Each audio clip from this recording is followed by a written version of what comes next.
লামিসা তো একটা সাধারণ নাগরিক, তার কোথায় সে বিচার পাবে? ওসমান হাদিবের বিচার হয় নাই, জিয়াউর রহমানের বিচার হয় নাই, খালেদা জিয়াকে এত বছর বন্দী করে রাখছে, ওইটার বিচার হয় নাই। স্বরাষ্ট্রমন্ত্রী পদত্যাগ করা উচিত। যথোপযুক্ত দৃষ্টান্তমূলক শাস্তি অন্যরা পাইতো, আজকে লামিসার এ পর্যন্ত আমাদের কেস আসতো না। কোনো মানুষ যদি সুস্থ মস্তিষ্ক থাকে সে দর্শন করে না।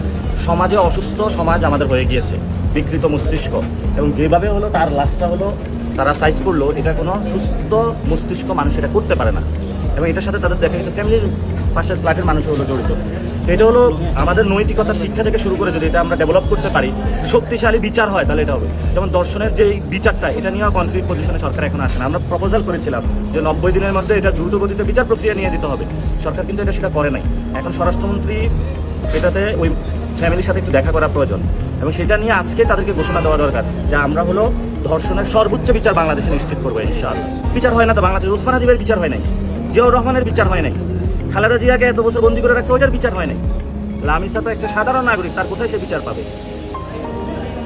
সরকার তো ব্যস্ত আছে কার্ড নিয়ে, এদিকে ধর্ষণ, খুন, রাহাজানি, মারামারি, ডাকাতি।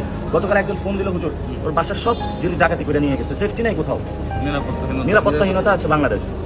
এটা সরকার দেখো না দেখার ভান করে থাকে। শুধু লামিসা না, গত 1 বছর ধরে সরকার ক্ষমতায় আসার পর থেকে অসংখ্য জায়গায় বাচ্চাদেরকে ধর্ষণ করা হয়েছে। আমরা এটা নিয়ে প্রতিবাদ করেছিল, কথা বলে সরকারের হলো কানে যায়নি। সরকার স্টেপ নিলে আজকে লামিসা হত্যাকাণ্ডটা হতো না। যদি যথোপযুক্ত দৃষ্টান্তমূলক শাস্তি অন্যরা পাইতো, আজকে লামিসার এ পর্যন্ত আমাদের কেস আসতো না। এটা সরকারের পুরোপুরি ব্যর্থতা। স্বরাষ্ট্রমন্ত্রী পদত্যাগ করা উচিত। সালাউদ্দিন সাহেব, মাননীয় স্বরাষ্ট্র যিনি মন্ত্রী আছেন, উনি রাষ্ট্রের নাগরিকদের নিরাপত্তা দিতে ব্যর্থ, সীমান্তের নিরাপত্তা দিতে ব্যর্থ, জনগণের যে অধিকার আছে সেটা প্রোভাইড করতে ব্যর্থ। সেই জন্য হলো তার চাঁদাবাজ যারা আছে, সন্ত্রাসী দখলদার, এদেরকে ধরতে ব্যর্থ। এই জন্য ওনার হলো পদত্যাগ করা উচিত।